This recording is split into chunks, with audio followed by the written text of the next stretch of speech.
Tuhan, Shalom Bapak Ibu, Jemaat yang dikasihi Tuhan. Selamat hari Minggu, kembali kita beribadah kepada Tuhan pagi hari ini. Dimanapun kita berada, kita mau fokus kepada Tuhan pagi hari ini. Kita mau kembalikan setiap ucapan syukur kita hanya untuk Tuhan.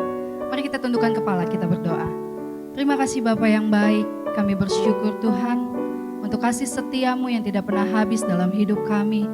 Kami ada semua karena kebaikan-Mu. Pagi ini Tuhan, kami mau kembalikan setiap ucapan syukur kami lewat setiap pujian penyembahan kami ya Tuhan. Biar semua itu berkenan di hadapan-Mu. Bertahtalah di atas setiap pujian kami Tuhan. Kuasai kami dimanapun kami berada. Kami percaya Roh-Mu bekerja di antara kami ya Tuhan. Terima kasih Bapa yang baik, terima kasih Tuhan Yesus. Kami siap untuk masuk dalam hadirat-Mu. Haleluya, amin. Kita siapkan hati kita mau masuk dalam hadirat Tuhan.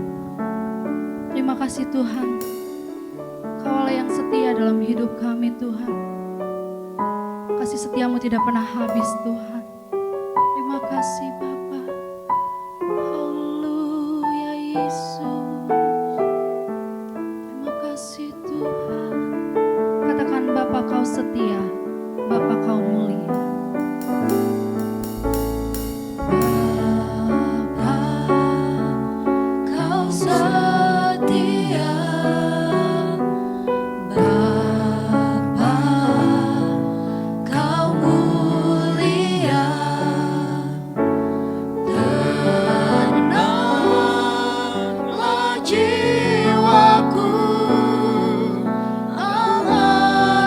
Besar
Bapa di surga, terima kasih untuk kasih-Mu yang besar, sehingga kami boleh menjadi anak-anak Allah, boleh memanggil-Mu ya Aba, ya Bapa, karena iman kami dalam Kristus.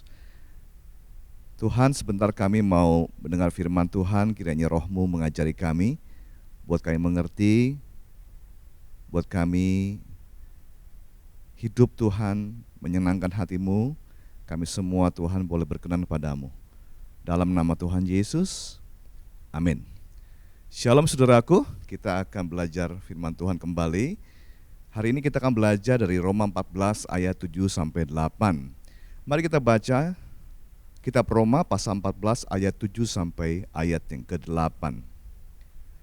Sebab tidak ada seorang pun di antara kita yang hidup untuk dirinya sendiri, dan tidak ada seorang pun yang mati untuk dirinya sendiri. Sebab jika kita hidup untuk Tuhan, dan jika kita mati untuk Tuhan. Jadi baik hidup atau mati, kita adalah milik Tuhan. Firman Tuhan berkata kepada kita pada saat ini, sesuai yang kita baca, hidup untuk Tuhan, mati untuk Tuhan. Paling tidak ada 3 kebenaran saudara-saudara, mengapa orang Kristen hidupnya, matinya untuk Tuhan. Yang pertama adalah setiap orang yang percaya adalah milik Tuhan. Dalam 1 Korintus pasal 6 ayat 19 sampai 20 dikatakan bahwa kamu bukan milik kamu sendiri lagi. Sebab kamu telah dibeli dan harganya lunas dibayar. Oleh darah Kristus kamu telah dibeli. Sehingga kamu bukan milik kamu lagi, tapi kamu milik Kristus. Sesungguhnya manusia adalah milik Allah. Hanya ketika manusia jatuh dalam dosa, manusia menjadi budak dosa. Manusia dikuasai oleh iblis. Sehingga Allah yang begitu mengasihi manusia, dia utus anaknya jadi manusia, dan Kristus Yesus mati dan bangkit buat kita. Kematian, kebangkitan Kristus menyelesaikan masalah dosa. Yesus kalahkan kematian, dia mati tapi bangkit hidup lagi, dan Yesus kalahkan iblis. Dan setiap orang yang percaya pada Kristus dibeli, ditebus oleh darah Kristus untuk menjadi miliknya. Jadi saudara-saudara, mengapa orang Kristen hidupnya, matinya adalah untuk Tuhan? Karena sesungguhnya setiap orang yang percaya itu adalah milik Tuhan Yesus. Di dalam 2 Korintus pasal 5 ayat 14-15, Rasul Paulus menjelaskan, sebab kasih Kristus yang menguasai kami. Karena kami telah mengerti bahwa jika satu orang sudah mati untuk semua orang, maka mereka semua sudah mati. Dan Kristus telah mati untuk semua orang, supaya mereka yang hidup tidak lagi hidup untuk dirinya sendiri, tapi untuk Dia yang telah mati dan telah dibangkitkan untuk mereka. Kristus sudah mati untuk semua orang. Kristus mati untuk semua orang. Kristus itu mewakili kita, sehingga kita semua juga mati bersama Kristus. Dan Kristus sudah mati semua orang, supaya orang yang hidup tidak lagi hidup untuk diri sendiri, tapi hidup untuk Kristus yang telah mati dan bangkit. Dan Paulus mengatakan kasih Kristus menguasai kami. Kasih dalam bahasa aslinya itu agape. Jadi kasih agape Kristus itu yang menyebabkan Kristus mau mati buat kita. Dan itulah cinta kasih Allah ya. Karena begitu besar kasih Allah akan dunia ini, sehingga Ia mengaruniai anak yang tunggal. Lalu anaknya yang menjadi manusia, Yesus Kristus juga karena kasihnya mau mati buat saudara dan saya. Dan karena itu Paulus mengatakan kasih Kristus menguasai kami. Kata menguasai punya pengertian mencengkram erat. Jadi kasih Kristus mencengkram erat, sehingga kami tidak bisa kemana-mana selain hidup dipersembahkan kepada Kristus yang telah mati dan bangkit buat diriku. Nah saudaraku, kita belajar ya, kenapa orang Kristen hidupnya, matinya untuk Tuhan. Yang pertama karena kita semua orang-orang percaya itu milik Tuhan. Yang kedua saudaraku, kenapa orang Kristen hidup matinya untuk Tuhan? Setiap orang percaya tidak hidup untuk dirinya sendiri. Orang yang hidup untuk diri sendiri egois, tidak memikirkan orang lain, hanya memikirkan keuntungan diri sendiri, tidak memikirkan kesejahteraan orang lain. Tadi dikatakan bahwa orang yang percaya tidak hidup untuk dirinya sendiri. Kita itu milik Tuhan, dan setiap orang yang percaya pada Yesus Kristus itu juga harus memperhatikan kepentingan orang lain. Jangan hanya mementingkan diri sendiri. Karena itu kalau kita baca di Roma 14 itu ada masalah tentang bagaimana orang-orang Kristen di kota Roma itu ada yang menghina saudara seiman yang lain, ada yang menghakimi. Jadi waktu itu ada kelompok yang imannya kuat dan imannya lemah. Orang yang imannya kuat misalnya mengatakan semua makanan itu sudah diperbolehkan untuk dimakan, semua makanan itu halal. Sedangkan kalau imannya lemah, mereka berpandangan bahwa ada makanan-makanan tertentu yang tidak boleh dimakan oleh orang Kristen. Lalu orang yang imannya kuat menghina orang yang tidak makan, lalu orang yang tidak makan, yang lemah imannya, menghakimi orang yang makan. Ada lagi orang Kristen yang memandang semua hari sama, itu orang yang kuat imannya. Tetapi orang yang lemah imannya mengatakan ada satu hari di mana memang orang Kristen harus mengkhususkan diri, hari Sabat, hari ke-7 orang harus beribadah. Jadi ada satu hari yang istimewa di situ, di mana orang Kristen harus menguduskan hari itu. Lalu orang yang kuat imannya menghina yang lemah imannya, lalu orang yang lemah imannya juga akhirnya menghakimi orang yang mengatakan semua hari sama saja. Dan ini saudara terjadi sehingga hari ini juga kekristenan itu banyak pandangan, banyak pendapat. Dan firman Tuhan mengajar kepada kita tidak boleh merendahkan, menghina saudara seiman kita yang lain yang berbeda pandangan dengan kita. Jangan menghakimi, karena kalau orang merasa diri lebih benar, cenderung jadi menghakimi. Kita nggak boleh jadi hakim, Tuhanlah yang hakim. Dan Rasul Paulus mengarahkan ya bahwa kita tidak boleh menjadi batu sandungan buat orang lain. Kita tidak boleh menghina orang lain, tidak boleh menghakimi orang lain. Kita harus masing-masing bertanggung jawab pada Tuhan. Nah, dalam Kolose pasal 3 ayat 17 dikatakan, dan segala sesuatu yang kamu lakukan dengan perkataan atau perbuatan, lakukanlah semuanya itu dalam nama Tuhan Yesus, sambil mengucap syukur oleh Dia kepada Allah Bapa kita.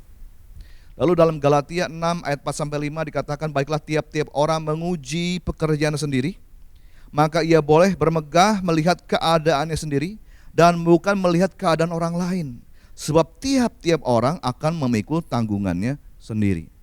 Roma pasal 14 ayat 12 dikatakan, demikianlah setiap orang di antara kita akan memberi pertanggungan jawab tentang dirinya sendiri kepada Allah. Jadi masing-masing lakukan saja sesuai imanmu kepada Tuhan.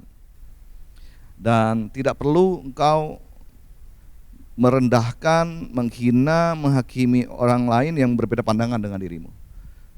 Jadi kita jangan menjadi batu sandungan buat saudara seiman, ya. Karena kita hidup bukan untuk diri sendiri, kita juga harus membangun orang lain. Jangan sampai kepercayaanmu, pandanganmu justru membuat orang lain jadi tersandung imannya. Yang ketiga, saudaraku, mengapa orang Kristen hidup matinya untuk Tuhan? Karena orang percaya itu harus selalu berpusat pada Kristus, saudaraku. Berpusat pada Kristus yang adalah Tuhan, Juru Selamat dan Hakim yang agung. Jangan berpusat pada penilaian pandangan manusia. Karena penilaian pandangan manusia itu subjektif. Dalam Roma 14 ayat 4 dikatakan, siapa kamu sehingga kamu menghakimi hamba orang lain? Entahkah ia berdiri, entahkah ia jatuh, itu adalah urusan Tuhannya sendiri. Tetapi ia akan tetap berdiri karena Tuhan berkuasa menjaga dia terus berdiri. Jadi kita harus memandang, saudara-saudara, orang-orang yang percaya pada Kristus itu kan hamba-hambanya Tuhan Yesus, hamba-hamba Kristus. Kita tidak usah menghakimi saudara seiman kita yang lain, menghakimi hamba Tuhan lain, karena kita harus berfokus pada Tuhan, bukan berfokus pada manusia. Ada satu kisah di mana di kitab Injil dikatakan Petrus itu ingin tahu, kepo dia. dengan apa yang akan terjadi dengan Yohanes, murid yang dikasihi Tuhan. Petrus bertanya kepada gurunya, "Guru, apa yang akan terjadi nasibnya si Yohanes ini, murid yang kau kasihi?" Lalu gurunya, Tuhan Yesus mengatakan bahwa kalau aku mau supaya ia tetap hidup sampai ku datang, itu bukan urusanmu, tetapi kamu ikut aku. Kita mesti belajar, saudara-saudara, bahwa dalam hidup ini kita tidak usah kepo, tidak usah pusing dengan urusan orang lain ya. Tuhan berkata, itu bukan urusanmu, tetapi kamu ikut aku. Apa yang kita belajar dari perkataan Tuhan? Kita harus berfokus kepada Kristus. Berfokus saja kepada kehendak Kristus dalam hidupmu apa. Karena pada akhirnya semua orang harus mempertanggungjawabkan hidupnya kepada Tuhan. Ada dua pengadilan, saudara-saudara, yang akan dialami oleh orang manusia. Pengadilan pertama ada pengadilan Bema, pengadilan Kristus, di mana setiap orang yang percaya pada Kristus akan dihakimi di pengadilan itu. Jadi ketika Tuhan Yesus datang kembali kedua kali, semua orang yang mati dalam Tuhan dibangkitkan. Kalau saudara dan saya masih hidup waktu Tuhan Yesus datang kembali kedua kali, kita akan diubahkan mengenakan tubuh yang tidak bisa binasa. Itu kebangkitan pertama. Berbahagialah orang yang dibangkitkan pada kebangkitan pertama. Dan nanti kita semua akan menghadap tahta pengadilan Kristus untuk bertanggungjawabkan hidup kita kepada Tuhan. Di dalam 2 Korintus 5 ayat 10 dikatakan, sebab kita semua harus menghadap tahta pengadilan Kristus, supaya setiap orang memperoleh apa yang patut diterimanya sesuai dengan yang dilakukannya dalam hidupnya ini, baik ataupun jahat. Pengadilan Bema, tahta Kristus ini, bukannya menghukum manusia untuk masuk surga atau masuk neraka. Ini bicara soal penghakiman Tuhan kepada umatnya, bicara soal pahala. Ya. Nanti ada lagi ketika Yesus memerintah selama 1000 tahun, di hari kerajaan 1000 tahun akan ada namanya kebangkitan kedua. Semua orang yang mati dibangkitkan di tahta putih, pengadilan tahta putih. Akan dibuka kitab, lalu dibacakan, kalau orang namanya tidak ada dalam kitab kehidupan, ia akan dilemparkan ke dalam Gehenna, ke dalam neraka. Jadi ada dua kebangkitan. Kebangkitan pertama, kebangkitan orang percaya, dan kebangkitan semua orang mati. Yang akhirnya ada tahta putih. Nah, kita mesti fokus saja, ya. Hidup matiku untuk Tuhan. Aku milik Tuhan. Kita fokus pada Tuhan yang adalah Tuhan juru selamat dan hakim yang agung, supaya kita menyiapkan diri, saudara-saudara. Karena di pengadilan Bema, pengadilan Kristus, nanti akan ada dua nasib orang. Nasib yang pertama adalah orang Kristen yang akan dapat upah. Tuhan janji dalam Wahyu pasal 2 ayat 26 27, Wahyu pasal 3 ayat 21, barang siapa menang, ia akan melakukan pekerjaanku sampai kesudahannya, kepadanya akan kuberikan kuasa atas bangsa-bangsa. Akan kududukan bersama-sama dengan aku di atas tahtaku, sebagaimana aku telah menang dan duduk bersama-sama dengan Bapa di atas tahtanya. Jadi ada orang Kristen yang akan menang dan memerintah bersama Kristus. Tapi ada juga orang Kristen yang akan malu, bahkan akhirnya dapat kerugian. Di dalam 1 Korintus pasal 3 ayat 12 sampai 15 kita baca, entahkah orang membangun di atas dasar ini dengan emas, perak, batu permata, kayu, rumput kering atau jerami, sekali kelak pekerjaan masing-masing orang akan nampak, karena hari Tuhan akan menyatakannya, sebab ia akan nampak dengan api, dan bagaimana pekerjaan masing-masing orang akan diuji oleh api itu. Jika pekerjaan yang dibangun seseorang tahan uji, ia akan mendapat upah.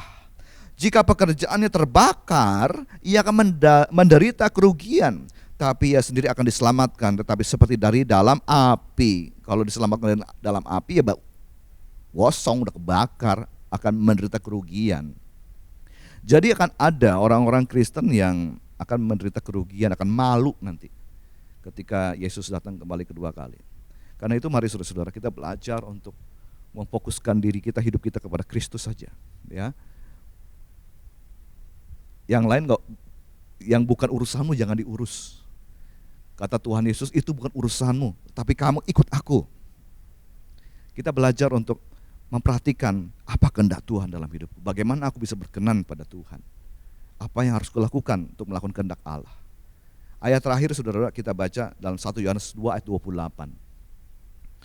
Maka sekarang anak-anakku, tinggallah di dalam Kristus supaya apabila Kristus menyatakan dirinya, kita beroleh keberanian percaya dan tidak usah malu terhadap Dia pada hari kedatangannya. Tuhan Yesus akan datang segera. Mari siapkan dirimu, kita siapkan diri kita untuk menyongsong kedatangan Tuhan. Dan biarlah hari kedatangan Tuhan itu menjadi hari yang bersukacita, di mana kita boleh menyambut Kristus yang datang, dan saudara dan saya tidak malu menghadap Dia. Kenapa? Karena kita sudah jalani hidup ini dengan baik. Bahwa hidupku untuk Tuhan, matiku juga untuk Tuhan. Sebab aku milik Tuhan, dan aku tidak hidup untuk diri sendiri. Aku belajar hidup dalam kasih, mengasihi sesama, dan hidupku berpusat pada Kristus, bukan berpusat pada yang lain. Dan mari kita saudara-saudara hidup berkenan kepada Tuhan, supaya kita semua bersuka cita ketika Kristus datang kembali. Amin. Mari kita berdoa. Tuhan Yesus, terima kasih Engkau telah mati dan bangkit buat setiap kami. Oleh darah-Mu Engkau telah membeli kami milik kepunyaan Tuhan. Sebab itu Tuhan, kami mau persembahkan hidup kami kepadamu sebagai persembahan yang hidup, yang kudus, yang berkenan kepadamu Tuhan, sebagai ibadah kami sejati. Kami berdoa biarlah kasih Kristus menguasai hati kami, supaya kami tidak kemana-mana, tapi kami boleh hidup mempersembahkan sepenuhnya kepada Tuhan. Dan kami juga boleh mengasihi semua orang yang ada bersama-sama kami. Kami tidak hidup mementingkan diri sendiri, tapi kami juga memperhatikan kepentingan orang lain. Kami tidak egois, kami tidak akan merendahkan orang lain, menghakimi orang lain, tapi kami mau berfokus pada Tuhan. Dan kami mau menyiapkan diri kami, siap sedia. Dan ketika hari itu tiba dan Engkau menguji kami, kami akan keluar seperti emas. Kami semua boleh hidup memuliakan Tuhan, kami bersuka cita, dan hari kedatangan-Mu menjadi sukacita buat kami semua. Berkat-Mu atas setiap kami ya Tuhan. Terima kasih. Kami berdoa biarlah Engkau menguduskan kami oleh firman-Mu. Biar kami semua Tuhan makin dikuduskan, makin dibersihkan oleh Tuhan, dan kami semua hidup dalam takut akan Allah. Hidupku untuk Tuhan, matiku untuk Tuhan. Tuhan berkati Gereja Betel Indonesia di Jalan Merak bersama cabangnya semua. Tuhan berkati Gereja Betel Indonesia seluruh dunia ini. Tuhan memberkati kepengurusan pusat Pak Rubin Adi dan jajarannya, juga di Provinsi Jawa Barat Pak Satria dengan semua staf-stafnya. Tuhan memberkati. Kiranya semua kami boleh memuliakan Tuhan. Terima kasih Tuhan. Kami berdoa buat kota Bogor, biar Engkau sendiri Tuhan memberikan shalom, memberikan sejahtera. Engkau sendiri Tuhan memilih, menetapkan pemimpin di kota ini. Biarlah Engkau sendiri Tuhan yang buka jalan untuk orang pilihan-Mu, biar Engkau yang memilih menetapkannya. Kami berdoa juga buat Indonesia ini boleh mengalami kemuliaan Tuhan. Kami berdoa datanglah kerajaan-Mu, jadilah kehendak-Mu di bumi Indonesia ini seperti di dalam sorga. Terima kasih Tuhan. Kekasih Tuhan Yesus, mari arahkan hati dan pikiran-Mu, angkat tangan-Mu, terima berkat dari Allah. Tuhan Allah memberkati engkau dan melindungi engkau. Tuhan Yesus Kristus menyinari engkau dengan wajahnya, memberi engkau kasih karunia. Tuhan menghadapkan wajahnya kepadamu, memberi engkau damai sejahtera. Kasih karunia Tuhan Yesus Kristus, kasih Allah Bapa dan persekutuan Roh Kudus menyertaimu selamanya. Maranatha, datanglah segera Tuhan Yesus. Semua yang rindu kedatangan Tuhan sama-sama berkata, amin.